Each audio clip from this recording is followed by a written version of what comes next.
लाचार होऊन कधी कधी ना जगावे, त्याहून विष गिळुनी त्वरया मरावे.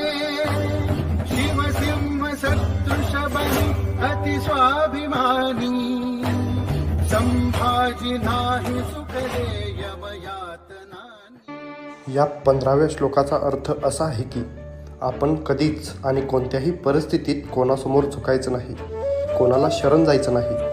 औरंगजेबाने संभाजी महाराजांना आणि कवी कलशांना कुर्निस करायला सांगितलं, पण महाराजांनी त्याचं ऐकलं नाही. त्याच्या उलट औरंगजेबच त्यांच्यासमोर गुडघे टेकून बसला.